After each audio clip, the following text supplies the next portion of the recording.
മുനമ്പം വിഷയത്തിൽ വി.ഡി. സതീശനോട് ചോദിക്കേണ്ട ഒരേയൊരു ചോദ്യം ആ 404 ഏക്കർ ഭൂമി വഖഫ് ഭൂമിയാണോ അല്ലയോ എന്നതാണ്.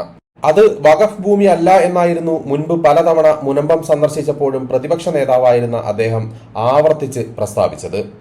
എന്നാൽ മുസ്ലിം ലീഗ് അതിനെതിരെ പരസ്യമായി രംഗത്ത് വരികയും മുനമ്പത്തേത് വഖഫ് ഭൂമി തന്നെയെന്ന് അദ്ദേഹത്തെ തള്ളിക്കൊണ്ട് നിലപാട് പ്രഖ്യാപിക്കുകയും ചെയ്തതോടെ അദ്ദേഹം ആ വിഷയത്തിൽ മൗനം അവലംബിക്കാൻ ആരംഭിച്ചു. ഇപ്പോൾ വഖഫ് ബോർഡ് ആ ഭൂമി വഖഫായി രജിസ്റ്റർ ചെയ്തിരിക്കുന്നു. മുനമ്പം വഖഫ് ഭൂമിയല്ല എന്നൊരു നിലപാട് സതീശന് ഇപ്പോഴുമുണ്ടെന്ന് കരുതുന്നില്ല എന്ന് പോലും പ്രസ്താവിച്ചിരിക്കുന്നു. ഈ സാഹചര്യത്തിൽ ശ്രീ വി.ഡി. സതീശൻ തന്റെ നിലപാട് പറയാൻ ബാധ്യസ്ഥനാണ്.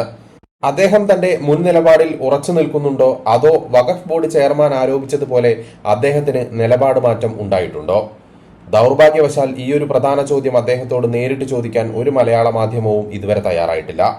10 വർഷത്തെ അടിമത്തം ഇപ്പോൾ ആരാധനയായി പുനർജനിച്ചതല്ലെങ്കിൽ ഭയമില്ലാതെ നേർക്കുനേരെ മയമില്ലാതെ ചോദ്യങ്ങൾ ഉന്നയിക്കാനുള്ള ആർജവം നിങ്ങളിൽ ബാക്കിയുണ്ടെങ്കിൽ ഇന്നെങ്കിലും സതീഷ് മേനോനോട് നിങ്ങൾ ചോദിക്കണം, മുനമ്പത്തെ 404 ഏക്കർ ഭൂമി വഖഫാണോ അല്ലയോ എന്ന്.